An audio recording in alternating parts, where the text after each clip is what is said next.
నారాయణ కవికృత హితోపదేశం. విగ్రహం అంటే యుద్ధం, సంధి. మొదటి భాగం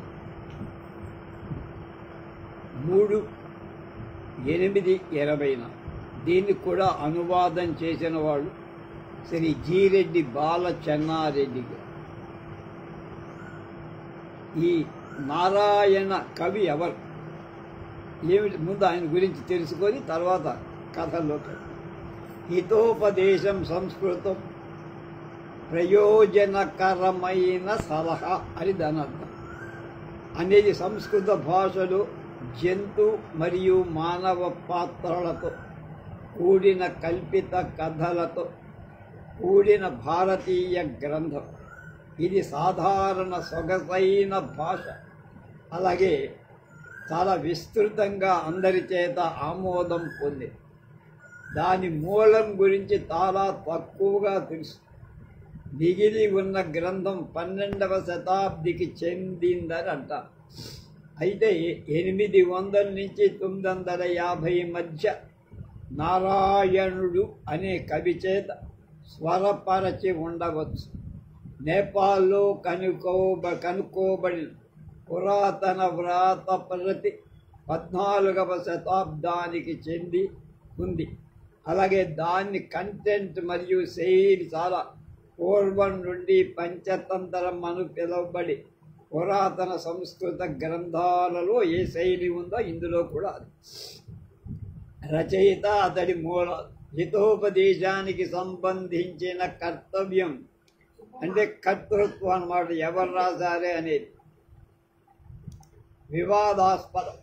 19వ శతాబ్దం పూర్వార్ధపు భారతీయ శాస్త్రవేత్తలు ఈ వచనాన్ని విష్ణు శర్మే రాశాడు అన్నారు.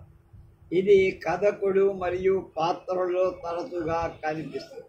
నేపాల్లో 1373 నాటి వచనం యొక్క పురాతన వ్రాతపతి కనుక్కొన్న తరువాత మరొక క్లిష్టమైన సంచిక సిద్ధం చేశాక పండితులు సాధారణంగా దాని 2 ముగింపు పద్యాల అధికారాన్ని అంగీకరిస్తారు. ఈ పద్యాలంటే శ్లోకాలు నారాయణ రచయితగా మరియు ధవళచంద్ర అనే రాజును వచనానికి పోషకుడుగా పేర్కొడు. అయితే ఈ రచయిత యొక్క మరే ఇతర వివరాలు ఎవరికి తెలియదు. అలాగే ఆ రాజు కూడా ఇతర మూలాల్లో ఎక్కడా కనపడదు. వాటిలో దేని గురించి ఎవరికి వివరాలు తెలియదు. కాబట్టి పనితో డేటింగ్ సమస్యాత్మకమై 8వ శతాబ్దపు రచనల నుండి ఉల్లేఖాలున్నాయి. అలాగే ఇతర అంతర్గత సాక్ష్యాలు తర్వాత పాల సామ్రాజ్యం 8 నుంచి 12వ శతాబ్ద సమయంలో తూర్పు భారతీయ మూలాలు ఉన్నాయని చెప్పచ్చు. సంస్కృత వ్యక్తీకరణం అంటే సంస్కృత ఉక్తి మొదలైన తెలివైన ప్రవర్తన నీతి విద్యంలో ప్రావీణ్యాన్ని ప్రోత్సహించటమే ఈ పుస్తకం సృష్టించడంలో కవి గొప్పతన నా ధ్యేయం అన్నాడు కవి నారాయణ. పక్షులు, జంతువులు, మానవులు పరస్పరం సంకర్షణ చెంది నైతిక కథలు చెప్పడం ద్వారా ఇలా జరిగింది. దానిలో కూడా చూసాం పంచతం. కథను పునః ప్రారంభించే ముందు ఇలస్ట్రేట్ టేల్ ద్వారా అంతరాయం కలిగించే పరివేష్టిత కథనాల పరికరం ద్వారా ఆసక్తి కూడా ఇంటర్లింక్ ఆసక్తి. శైలి చాలా విపులమైంది. వివిధ వక్తలు చెప్పిన అంశాలను వివరించడానికి తరచుగా నీతి పద్యాలు అంతరాయంగా ఉంటాయి.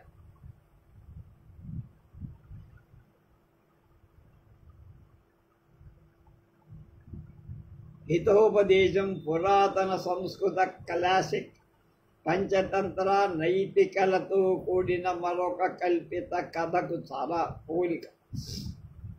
2 ఒకే విధమైన ఫ్రేమ్ వర్క్ కలిగి ఉన్నాయి. అయినా హితోపదేశం పురాతన గ్రంథంలోకి 5కు 4 విభాగాలు మాత్రమే కలిగి ఉంది. లుడ్విక్ స్టెరన్ బ్యాచ్ అనేటువంటి ఆయన క్రిటికల్ ఎడిషన్ ప్రకారం హితోపదేశంలో 75% పదార్థం పంచతంత్రం ప్రాథమిక మూలం అయితే దాని శ్లోకాలలో 3వ వంతు పంచతంత్రానికి చెందిందే. పంచతంత్రానికి మరో పనికి తాను రుణపడి ఉన్నానని నారాయణ తన స్వంత పరిచయ శ్లోకాలతో అంగీకరించాడు. రెండోది తెలియదు కానీ బహుశా ధర్మశాస్త్రాలు లేదైనా మరేదైనా కాదు. మీ జీవితం మీకు ప్రియమైంది కాబట్టి ప్రతి ప్రాణికి అతనిది అలాగే ఉంటుంది. మంచివాళ్ళు అందరి పట్ల కరుణ కలిగి ఉంటారు. వారి స్వంత స్వభావంతో పోలిక సామరూప్యత ద్వారా హితోపదేశాన్ని ప్రాస్థానిక అనే పీఠిక విభాగంలో 4 పుస్తకాలుగా ఏర్పాటు చేశారు. మొదటి శ్లోకం హిందూ దేవుడు గణేశుడు సరస్వతీ దేవత పట్ల గౌరవం వ్యక్తం చేస్తే అనేక వెర్షన్స్లో అందుబాటులో ఉన్నాయి. అయినా సంస్కరణలు ఇతర పురాతన అలాగే మధ్యయుగ హిందూ గ్రంథాల మాదిరిగా కాక చాలా సారూప్యంగా ఉంది. వీటిలో సంస్కరణలు చాలా ఎక్కువగా కాదు. అది నారాయణ గురించి తెలిసిన విషయం అసలు. ఇప్పుడు డైరెక్ట్గా కథలోకి వస్తున్నాం.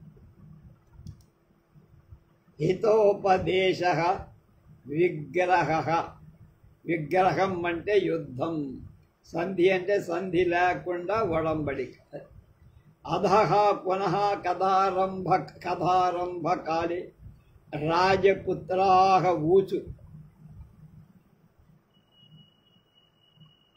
ఊచుః ఆర్యా యం తద్విగ్రహం శ్రోతుం మహాకుతూహలమస్తి యద్యేవం భవద్భ్యో రోచతే తత్కథయ యాతం తస్యాయమాజ్యః శ్లోక సహ మయూరాణాం విగ్రహే తుల్య విక్రమే అస్య వంచితా హంసాః కాకైః స్థిత్వా హరిమందిరే. అప్పుడు కొంతకాలం సభ ఆరంభ సమయంలో రాజపుత్రుడు ఇలా అడిగారు, మేము రాజపుత్రులం, అందువల్ల మాకు విగ్రహాన్ని యుద్ధాన్ని గురించి ఉత్కంఠ ఎక్కువగా ఉంది గురువుగారు అంటే విష్ణు శర్మ ఇలా చెప్పారు, నీకు అలా ఇష్టం అని దాన్ని వినిపిస్తా. విగ్రహం అంటే యుద్ధాన్ని గురించి వినండి నాయన. దాని మొదటి శ్లోకం ఇది. నెమళ్ళు పరాక్రమం కలవి అయినా వాటికి యుద్ధం కాకులు శత్రువులైనా హంసలు ఇల్లు చేరాయి. హంసలకు వాటిని మోసగిస్తాయి. రాజపుత్ర ఊచు కథమేతత్ విష్ణు శర్మ కథయత్ ద్వీపే పద్మకైలికాం మధేయం సరః తత్ర హిరణ్యగర్భో హంసః ప్రతివసతి స చ సర్వైర్జలచరైః పక్షిభిర్మిలిత్వా సిక్తః యతః. కొంత ఎందుకో మధ్యలో పోయింది. యది నస్యాన్నరపతి సమ్యజ్ఞేత తతః ప్రజాన్ అకర్ణధారా జలధౌ విప్రవీతేహనౌరివ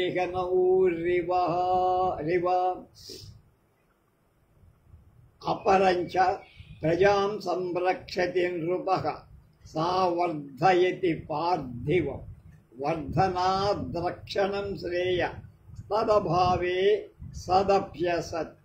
అప్పుడు రాజపుత్రులు అడిగారు, స్వామి గురువుజీ అది ఎలా? వీళ్ళ గురువు విష్ణు శర్మే అక్కడ ఇక్కడ.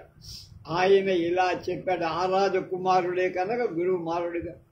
కర్పూర ద్వీపంలో పద్మకేళి అనే ఒక ప్రసిద్ధమైన సరస్సు కొలను. అక్కడ హిరణ్య గర్భుడు అనే రాజహంస ఉంది. నీటిలో నివసించే పక్షులన్నీ కలిసి ఆ హిరణ్య గర్భుణ్ణి పక్షి రాజ్యానికి ప్రభువుగా అభిషేకం చేశాయి. ఎందుకట? చక్కని నాయకుడైన ప్రభువు లేకపోతే ప్రజల సరంగు లేని అంటే నావికుడు లేని నౌకలాగా సముద్రంలో దుఃఖ సముద్రంలో మునిగిపోదు. అలాగే రాజు ప్రజలను రక్షిస్తా, ప్రజ ధనధాన్యాది రూపమైన శిస్తు చేత రాజు వృద్ధి పొంద. రాజు బతకాలన్నా, రాజ్యం సుస్థిరంగా ఉండాలన్నా ప్రజల దగ్గర నుంచి పన్నులు వసూలు చెయ్యాలి, వాళ్ళని పీడించకూడదు. కానీ ఈ రక్షణ వర్ధనాలని రెండిటిలో వర్ధన కంటే రక్షణ చాలా శ్రేష్టం. రక్షణ లేకపోతే వర్ధన అనేది అంటే పెరగటం అనేది ఉండదు. ఏకదాసౌ రాజహంస సువిస్తీర్ణ కమల పర్యంకే సుఖాసీన పరివార పరివృతస్థిష్ట తతః కుతశ్చిద్దేశాదాగత్య ముఖో నామ బకః ప్రణమ్యోపవిష్టః రాజ ఉవాచ దీర్ఘముఖా దేశాంతరాదాగతోసి వార్తాం కథయ సబ్రూతే దేవా మహతీ వార్త తాం మాఖ్యాతు కామ ఏవ సత్వరం ఆగతోస్మి శ్రూయత. ఒకరోజు ఆ రాజహంస సువిశాలమైన కమల శయనంపై ఆసనంగా ఆనందంగా కూర్చొని పరివారంతో కొలువు తీరి ఉంది. అప్పుడు ఏదో దేశాల నుండి దీర్ఘముఖుడు అనే కొంగ ఒకటి వచ్చి దానికి నమస్కరించింది ప్రభువుకి. ప్రభువు యొక్క కనుసైగ చేత అది యథోచిత స్థానం పీఠం మీద కూర్చో. అప్పుడు ప్రభువు ఇలా అడిగాడు, దీర్ఘముఖ, చాలా దేశాలు తిరిగి వచ్చినట్లున్నావు, అక్కడి వార్త ఏమైనా ఉంటే కొత్తవి విశేషాలు చెప్పవయ్యా. దీర్ఘముఖుడు ఇలా బదులు చెప్పు, ప్రభు గొప్ప వార్తే ఉందండి, దాన్ని తెలపడానికి త్వరగా వచ్చాను, మీరు వినాలి అని. అస్తి జంబూద్వీపే వింధ్యో నామ గిరి తత్ర చిత్రవర్ణో నామ మయూర పక్షిరాజో నివసతి తస్యానుచరైః శరద్భిః పక్షిభిరహం దగ్ధారణ్యమధ్యే శరన్నవలోకితః పృష్టశ్చ కస్త్వం కుతః సమాగతోసి తదా మయోక్తం కర్పూరద్వీపస్య రాజచక్రవర్తినో హిరణ్యగర్భశ్చ రాజహంసస్యానుచరోహం కౌతుకాం దేవాదేశాంతరం ద్రష్టుం ఆగతోస్మి ఏతత్ శ్రుత్వా పక్షిభిరుక్తం అనయోర్దేశయోః కో దేశో భద్రతరో రాజా చ. జంబూద్వీపంలో వింధ్యం అనే ఒక పర్వతం ఉంది. అక్కడ చిత్రవర్ణుడు అనే నెమలి ఉంటుంది. అది అక్కడి పక్షులన్నిటికీ రాజు. నేను దండకారణ్యంలో తిరుగుతూ ఉండగా అతడి సేవకులైన పక్షులు వచ్చి నన్ను చూశారు. అలా అడిగాయి, నువ్వెవరు, ఎక్కడి నుంచి వచ్చావు?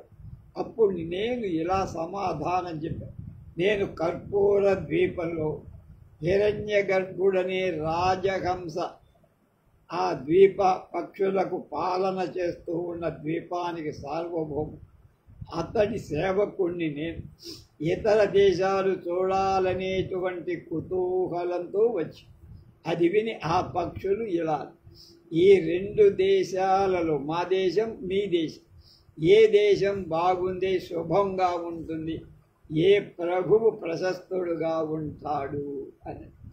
తతో మయ ఉక్తం ఆహ కిమేవముచ్యతే మహదంతరం యతః కర్పూరద్వీపః స్వర్గ ఏవ రాజహంసశ్చ ద్వితీయః స్వర్గపతిః కథం వర్ణయితుం శక్యతే అత్ర మరుస్థలే పతితా యూయం కిం కురుధః అస్మద్దేశే గమ్యత తతోస్మద్వచనమాకర్ణ్య సర్వే పక్షిణః సకోపా బభూవుః. పయఃపానం భుజంగానాం కేవలం విషవర్ధనం ఉపదేశో హి మూర్ఖాణాం ప్రకోపాయన శాంతయే. అప్పుడు నేను మొహమాటం లేకుండా ఇలా చెప్పా, ఎందుకురా అలా అంటారు మీరు, మీకు మాకు చాలా తేడా ఉందయ్యా. కర్పూర ద్వీపం మాకు స్వర్గం, రాజహంసుడు మాకు రెండవ ఇంద్రుడు పరిపాలన. ఎలా వర్ణించగలం మాకు మీకు తేడా అంటే? ఈ ఎడారి భూమిలో పడిన మీరు ఏం చేస్తారా? మా దేశానికి రండి. అప్పుడు ఆ మాటలు వినగానే ఆ పక్షులు అన్ని కోపం తెచ్చుకున్నాయి. ఎందుకని? భారతదేశాన్ని అది చాలా తక్కువగా చూసినందుకు. అప్పుడు విజ్ఞులు ఏం చెప్పారో ఒకసారి జ్ఞాపకం చేశారు. పాములకు పాలు పోయటం వాటి విషాన్ని పెంచటమే, అలాగే మూర్ఖులకు హితం బోధించటం వల్ల వాళ్ళ కోపం పెరుగుతుందే తప్ప శాంతించదు. ఇవన్నీ పంచతంత్రంలోనే ఉన్న శ్లోకాలు అంటున్నారు. ఇందాక చెప్పింది అది. అన్యచ్చ, అంతేకాక విద్వానే ఉపదేష్టవ్యో నా విద్వాంస్తు కదాచన వానరాన్ ఉపదిశ్యాధా స్థానభ్రష్టా యయు ఖగాః. రాజోవాచ కథమేతత్ దీర్ఘముఖః కథయతే. అలాగే బుద్ధిమంతుడికి ఉపదేశం చెయ్య, మూర్ఖుడికి చేసినా అది ఎడారిలో పోసిన నీళ్లు. కోతులకు నీతి బోధించి పక్షులు ఏ విధంగా స్థానభ్రష్టాలై ఇల్లు వాకిలి విడిచి పారిపోయినట్లుగా అని. అప్పుడు రాజు అడిగాడు, అదేమిటి? పక్షులేమిటి? పారిపోవడం ఏమిటి? ఆ విషయాలు ఏమిటో చెప్పవయ్యా అంటే దీర్ఘముఖుడనే కొంగ ఇలా చెబుతాను. వానరాణం పక్షిణాంచ కథ. మొదటి కథ కోతులు పక్షుల కథ. అస్తి నర్మదా తీరే పర్వతోపత్యకాయాం విశాలః శాల్మలీతరు తత్ర నిర్మిత నీడక్రోడే పక్షిణః సుఖేన నివసంతి అధైకదా వర్షాసు నీల తైరివ జలధరపటలైరావృతే నభస్థలే ధారాసారైర్మహతి వృష్టిర్బభూవ. తతో వానరాంశ్చ తరుతలే స్థితాన్ సీతా ఆకులాన్ కంపమానాన్ అవలోక్య కృపయా పక్షుభిరుక్త భో వానరా శృణుతా అస్మాభిర్నిర్మితా నీడా చంచుమాత్రాహృతైస్తృణైః హస్తపాదాది సంయుక్త యూయం కిం అవసీదధి. నర్మదా నదీ తీరంలో ఒక కొండ లోయలో ఒక పెద్ద బూరుగ చెట్టు ఉంది, శాల్మల్. ఆ చెట్టు కొమ్మలపై గూళ్ళు కట్టుకొని కొన్ని వందల పక్షులు, వేల పక్షులు సుఖంగా. అప్పుడు ఒకసారి వర్షాకాలంలో ఆకాశం మేఘాల చేత దట్టంగా ఆవరించబడి ఇక ధారాపాత వర్షం కురిసేంత స్థితి వచ్చింది. తెరిపి లేకుండా ధారాపాతంగా గొప్ప వర్షం పడుతుంది. అప్పుడు చెట్టు కింద కొన్ని కోతులు చేరి అవి చలిచేత గడగడ ఉనికిపోతు బాధపడు. వాటిని చెట్టు మీద ఉండే పక్షులు చూసి జారిపడ్డారు. దగ్గరికి వచ్చి అన్నాయి, ఓ కోతులారా వినండ్రా మా మాట. ముక్కు మాత్రమే ఉండే మేము గడ్డి పలకలు తెచ్చుకొని ఇలా గూళ్ళు కట్టుకున్నాం, వాటిలో సుఖంగా. మీకు కాళ్ళు చేతులు ఉన్నాయి కానీ ఇంత చలికి బాధపడుతున్నారు, మీకెక్కడా స్థిర నివాసం లేదు. తచ్చుత్వా వానరైర్జాతామర్షైర్ ఆలోచ అహో నిర్వాతనీడ గర్భావస్థితాః సుఖినః పక్షినోస్మాన్ నిందంతి తద్భవతు తావత్ వృష్టే ఉపశమః. అనంతరం శాంతాపానీయ వర్షే తైర్వానరైర్వృక్షమారుహ్య సర్వే నీడా భగ్నాః తేషాం మండాని ఛాదః పాతితాన్ అతోహం బ్రవీమి విద్వానేవోపదేష్టవ్య ఇత్యాది. పానీయ వర్షే జలవృష్టం. ఆ మాటలు విని కోపం పొందాయి కోతులు. ఆలోచన చేశాయి, వరవురా, గాలి దూరని గోళ్ళలు సుఖంగా ఉండటంతో ఈ పక్షులు మనల్ని నిందిస్తున్నాయా, గూడు లేదని. కానీ వర్షం తగ్గని అలా అనుకొని వర్షం ఆగిపోగానే ఆ కోతులు చెట్లెక్కాయి, పక్షుల గూళ్ళన్నిటినీ నాశనం చేసి వాటి గొడ్లను నేలపై కింద కొట్టాయి, పగలవు. అందుచేత నేను దీర్ఘముఖుడనే కొంగను చెబుతున్నాను, విద్వాంసులకి బోధించాలి, కానీ మూర్ఖులకు బోధిస్తే ప్రాణం తెచ్చుకో.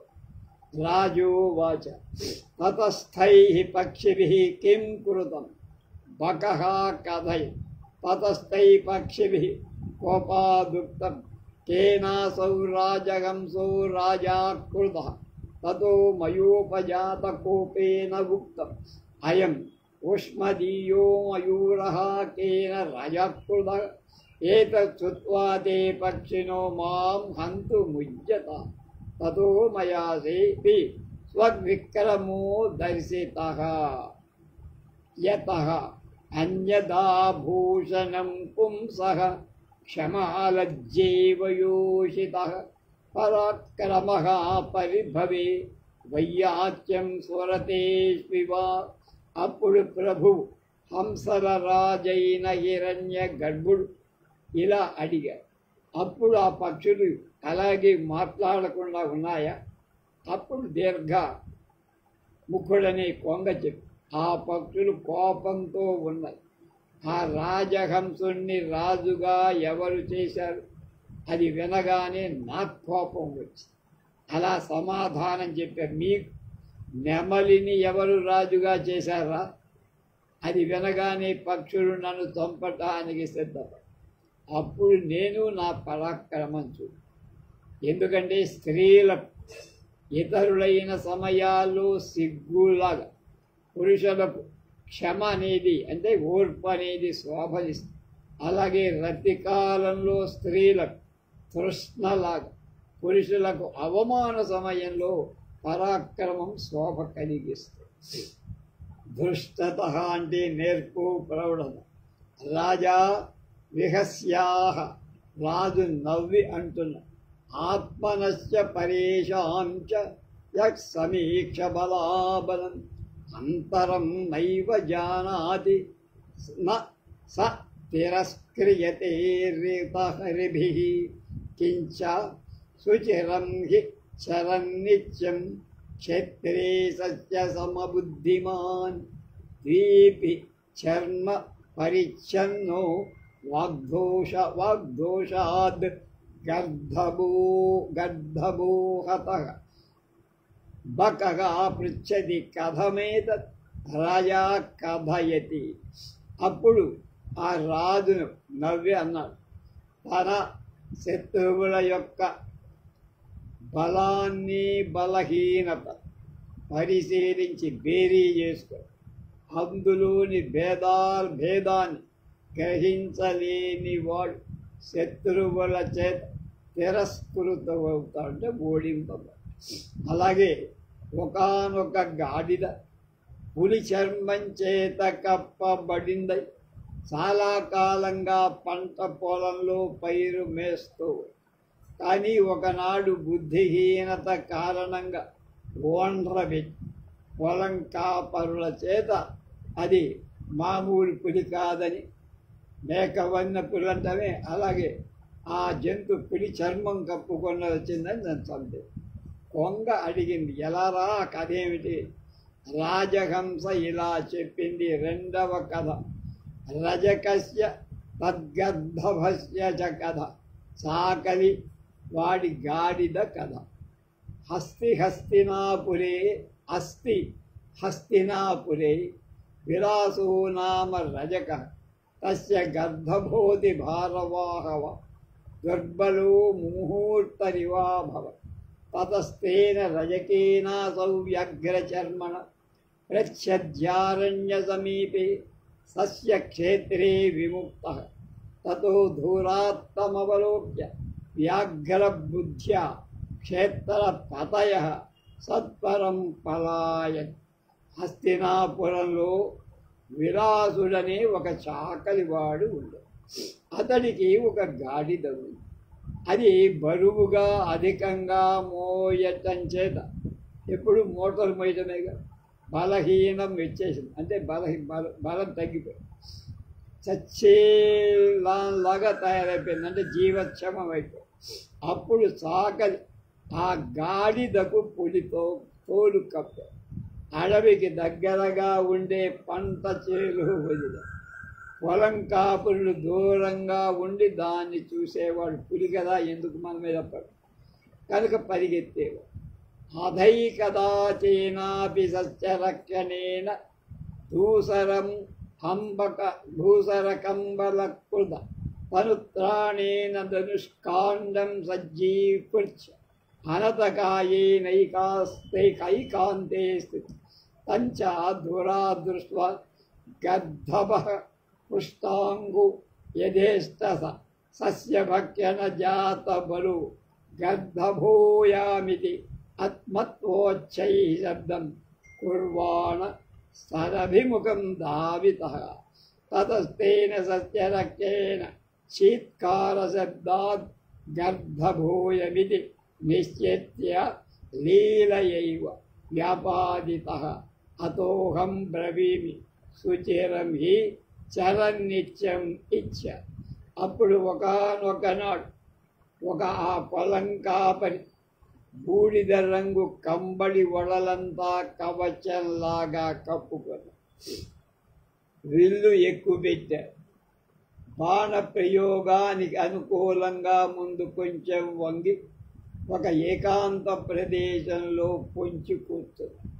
స్వేచ్ఛగా పైరు మెయ్యటానికి బలిసిన అవయవ పుష్టితో ఉండే ఆ గాడిద అతన్ని చూసి పైన బూడిద చర్మం చూసి అది కూడా మన జాతి గాడిదే అనుకుంది. ఈ గాడిద కనుక అని అనుకుంది. వెంటనే బిగ్గరగా ఓండ్రబెడుదు అతడి ముందుకు పరిగెత్తింది. అసలు గాడిద అసలు ఎవరి దగ్గరికి? కాపలా వాడి దగ్గర.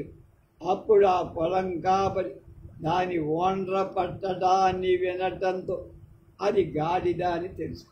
తేలిగ్గా దాన్ని చంపేసి అందుచేత హిరణ్య గర్భుడనే రాజహంస నేను చెబుతున్నా చాలా కాలంగా నిత్యం మేస్తూ ఇలాంటి ఇందాక చెప్పి దీర్ఘముఖో బ్రూతే తతః పశ్చాత్తై పక్షిభిః ఉక్తం. అరే పాప దుష్టభగ అస్మాకం భూమౌ చరన్నస్మాకం స్వామిన సుధిక్షమసి తస్య తన్నక్షంతవ్య నిదానిం యచ్చుత్వా సర్వే మాం చంచుభిః హత్వా సకోపా ఊచు. పశ్యరే మూర్ఖా స హంసస్తవ రాజా సర్వదా మృదుః తస్య రాజ్యాధికారో నాస్తి యత ఏకాంతం మృదుః కరతలస్థమప్యర్థం రక్షితుమక్షమః. స కథం పృథివీం శాస్తి రాజ్యం వా తస్య కిం త్వంచ కూపమండూకః తేన తదాశ్రయ ఉపదిశసి శృణు. సేవితవ్యో మహావృక్షః ఫలఛాయా సమన్వితః యది దైవాత్ ఫలం నాస్తి ఛాయా కేన నివార్యతే.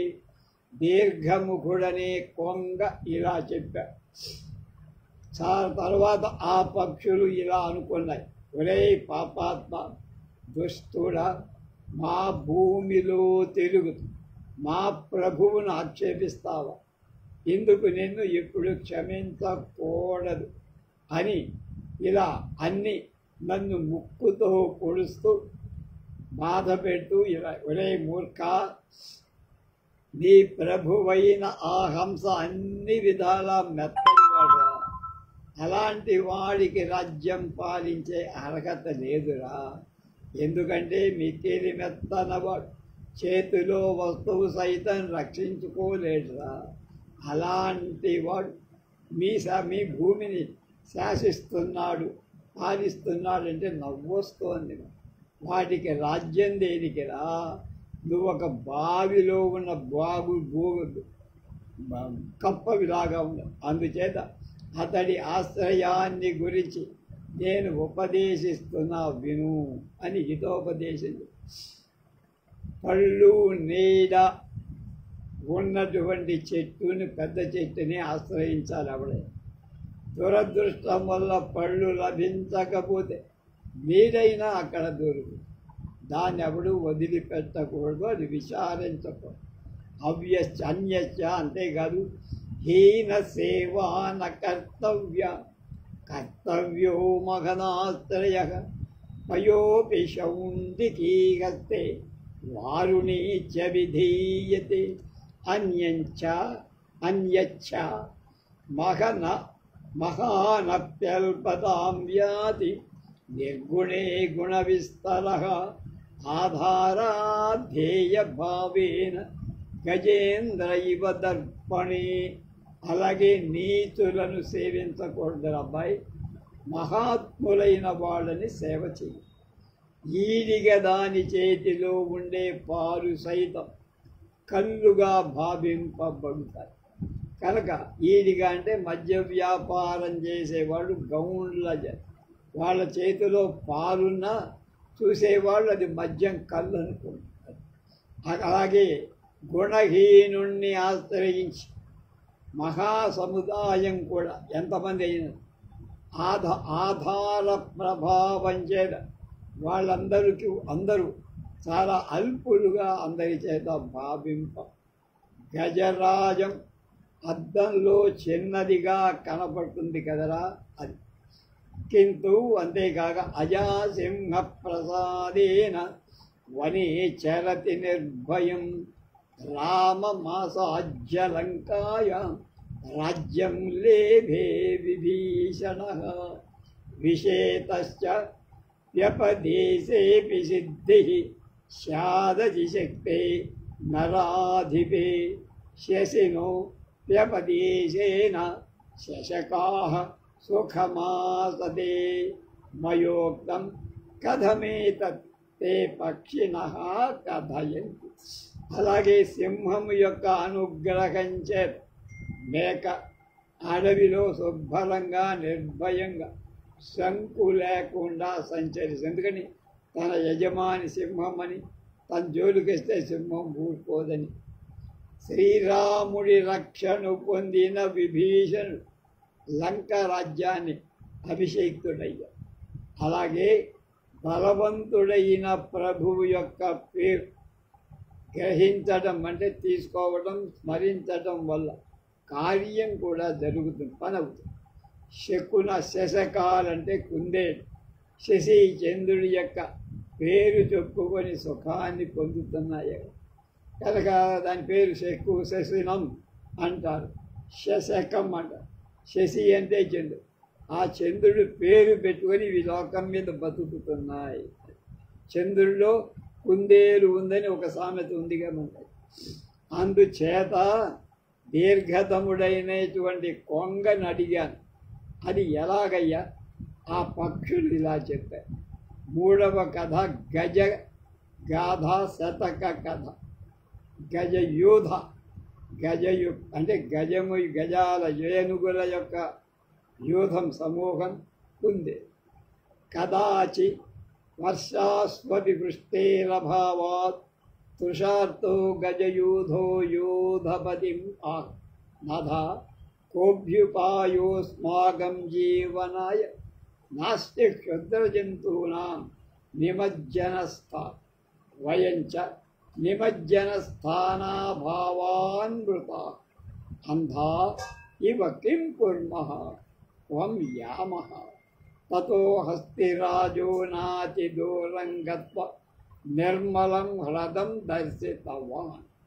ఒకప్పుడు వర్షాకాలంలో వానలు పెద్దగా కురవరు, అందువల్ల ఏనుగుల గుంపుకు దాహం బాగా ఎక్కువైపోయింది. అప్పుడు అవి తమ యూధానికి పతి నాయకుడైనటువంటి గజరాజుతో విషయాన్ని చెప్పాయి. ప్రభు, మాకు జీవించటానికి మార్గం ఏం కనపడుతుందా? మంచి నీళ్ళకే కటకటగా ఉన్న ఏనుగులను స్నానం చేయటానికి తగిన స్థలం కూడా మేము స్నానయోగ్యం చేభించకపోవటం మూలంగా చచ్చినట్టు అయిపోయింది మా పరిస్థితి. రోజుకు 3-4 సార్లు స్నానం చేసేవాడు తొండని నిందని. ఇప్పుడు గుడ్డి వాళ్ళలాగా అయిపోయింది. ఏం చెయ్యదు, ఎక్కడికి వెళ్ళగలం అది విన్నాడు ఏనుగులు. కొద్ది దూరం వెళ్ళాడు, శుభ్రమైన నీరు గల సరోవరం చూశాడు. దాన్ని ఏనుగులకు చూపాడు. ఏనుగులు ప్రతిరోజు అక్కడికి వెళ్ళి స్నానం చేస్తూ ఉండే. తతో దినేషు గచ్చచ్చు తగ్గచ్చు తత్తీరేవ స్థితాః క్షుద్ర శశకా గజపాదాహతి చూర్ణితాః. అనంతరం శ్రీముఖో నామ శశకశ్చింతయామస. అనేన గజయూధేన పిపాసాకులితేన ప్రత్యహమత్రాగంతం తతో వినష్టమస్మత్తు కులం. తతో విజయో నామ వృద్ధ శశకో వదత్ మా విషీదత్ మయాత్ర ప్రతీకారః కర్తవ్యః. తతోసౌ ప్రతిజ్ఞాయ చరితః గచ్చతా చ తేన ఆలోచితం. కథం మయా గధయూధనాథ సమీపే స్థిత్వా వక్తవ్యం యతః. స్పృశన్నపి గజోహంతి జిఘ్రన్నపి భుజంగమః. పాలయన్నపి భూపాలః ప్రహసన్నపి దుర్జనః. అతోహం పర్వతశిఖరమారుహ్య యూధనాథం సంవాదయ. అలా కొన్ని రోజులు గడిచి ఆ కొలను దగ్గరలో నివసించే చిన్న ప్రాణులైన కుందే ఏనుగుల కాళ్ళ తొక్కుతో తొట్టిడి చేత పిండి అప్పుడు శలీముఖుడు అనే ఒక కుందేలు విచారి దాహం చేత పీడింపబడే ఏనుగులకు ప్రతిరోజు ఇక్కడికి వస్తోంది. ఇందువల్ల మా జాతి అంతా నశించిపోతుంది. అది విని విజయుడు అనే ముసలి కుందేలు ఇలా చెప్పింది, దుఃఖపడకండ్రా, ఆపద తొలగిపోవటానికి నేను ఉపాయం ఆలోచిస్తా. అలా ప్రతిజ్ఞ చేసి అది వెళ్ళింది. పోతూ అది ఇలా ఆలోచన చేస్తా, నేను ఎలా ఏనుగుల గుంపు యొక్క ప్రభువుకు సమీపంలో నిలబడి మాట్లాడగలను? నాకు అవకాశం వస్తుందా? మాట్లాడిస్తాడా? ఎందుకంటే ఏనుగు తాకుతూనే, పాము వాసన చూస్తూనే, రాజు రక్షిస్తూనే, నీచుడు నవ్వుతూనే చంపుతాడు. అందుచేత పర్వత శిఖరం ఎక్కి ఆ గజరాజుతో మాట్లాడు. తథానుష్ఠితే సతి యోధనాథ ఉవాచ కస్త్వం కుతః సమాయ సబ్రూయతే శశకోహం భగవతా చంద్రేణ భవదంతికం ప్రేషిత. యూధపతి ఆహ కార్యముచ్యతాం విజయో బ్రూతే ఉజ్యతేష్వభిశస్త్రేషు భూతో వదతి నాన్యథా. సదైవావజ్యభావేన యథార్థస్య హి వాచకః. తదహం తదాజ్ఞాయా బ్రవీత్ శృణు యదేతో చంద్రసరోరరక్షకాః శశకాస్త్వయా నిస్సారితాస్తదనుచిత అనుచితం కురు. తే శశాకాశ్చిరమస్మాకం రక్షితాః అత ఏవ మే శశాంక ఇది ప్రసిద్ధి. పిమ్మట ఆ ముసలి కుందేలు అలాగే ఏనుగులు వచ్చే దారిలో ఒక పర్వత శిఖరం ఎక్కిపోయి ఆ వచ్చే గదయూధాన్ని చూసిన ఏనుగుల గుంపు బిగ్గరగా సగర్వంగా ఇలా, ఒరే గజయూధనాథా, గజరాజ, నా సందేశం విను. అప్పుడు గజనాథుడు అడిగాడు, ఎవరు నువ్వు, ఎక్కడి నుంచి వచ్చావు? అప్పుడు కుందేలు చెప్పింది, నేను శశకం అంటే కుందేలు, భగవానుడైన చంద్రుడు వంశం వాణి, ఆ చంద్రుడే నీ దగ్గరకు పంపు. అప్పుడు గజరాజు అడిగాడు, ఏం పని మీద పంపాడో చెప్పు. అప్పుడు విజయుడనే కుందేలు ఇలా చెప్పాడు, తనపైకి ఆయుధాలు ఎత్తబడి ఉన్న దూత అయిన వాడు అబద్ధం పలక, వధ చంపడానికి అర్హుడు కానందున అతడు సర్వదా యథార్థాన్ని అంటే సత్యాన్నే చెబుతాడు, బోధిస్తాడు. అందువల్ల నేను ఆ చంద్రుడి ఆజ్ఞతో మాట్లాడుతున్నానయ్యా, విను.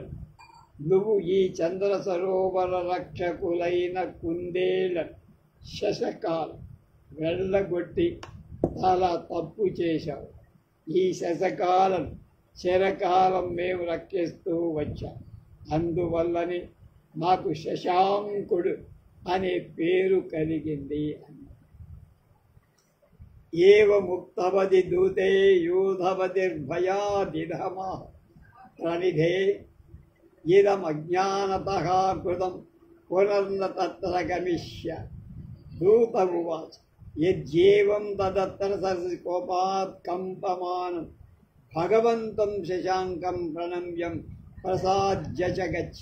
తతస్తేన రాత్రౌ యూధవతిం నీత్వా తత్ర జలే చంచలం చంద్రబింబం దర్శయిత్వా స యూధపతి పరిణామం కారితః ఉక్తచ్చవేన దేవా ఆజ్ఞానాందనేన అపరాధకృతః తతః క్షమ్యత నైవం వారాంతరం విధాస్య ఇత్యుక్త్వా ప్రస్తాపితః. తతో వయం బ్రూమః వ్యపదేశేప సిద్ధిః స్యాత్. ఇలా ఆ కుందేళ్ళ దూత చెప్పగానే గజరాజు భయపడి నమ్మురుడై ఇలా అన్నాడు, ఓ రాయబారి క్షమించవయ్యా, తెలియక తప్పు చేశాం. మళ్ళా మేము ఎక్కడికి వచ్చా నుంచి బయలుదేరొచ్చామో అక్కడికే పోతాం. అక్కడికి పోం అంటే మీ విరుణ ఆ సరోవరం దగ్గర. అది విని దూత విజయుడని ముసలి కుందేలురా, అలా అయితే కొలను వద్దకు రా. కొలనులో ఉన్న భగవానుడైన చంద్రుడు ఉంటాడు. అతను నీ ఎడ కోప ఆవేశంలో వణుకుతున్నాడు. రణమిల్లి అతన్ని ప్రసన్నుణ్ణి చేసుకుని వెళ్ళు అన్న. ఆ కుందేలు రాత్రివేళ ఆ గజరాజును కొలను దగ్గరికి తీసుకెళ్ళింది. కొలనులో అలల తాకిడిచే కదలాడి చంద్రబింబాన్ని చూపించింది. అతడు గజరాజు ప్రణామం చేశాడు. స్వయంగా ఇలా అర్థించింది, ప్రభు, ఇతడు తెలియక ఈ తప్పు చేశాడు గజరాజు, అందువల్ల ఇప్పటికీ క్షమించండి, మళ్ళా అలాంటి తప్పు చెయ్యడు ఎన్నటికీ. ఇలా ప్రార్థన నటించి గజరాజును పంపి, అందుచేత మేము మయూర ప్రభు సేవకులను చెబుతున్నాము, ఓ మహాత్ముల పేరు ఏదో నెపంగా పేర్కోవటం వల్ల కార్యం సిద్ధిస్తుంది, అంతేగాని ఏదో సాత్వికంగా ఉండే ఈ హంసరాజు వల్ల ఏం జరగదు అని చెప్పేసింది. తర్వాత ఏం జరిగిందో రేపు తెలుసు.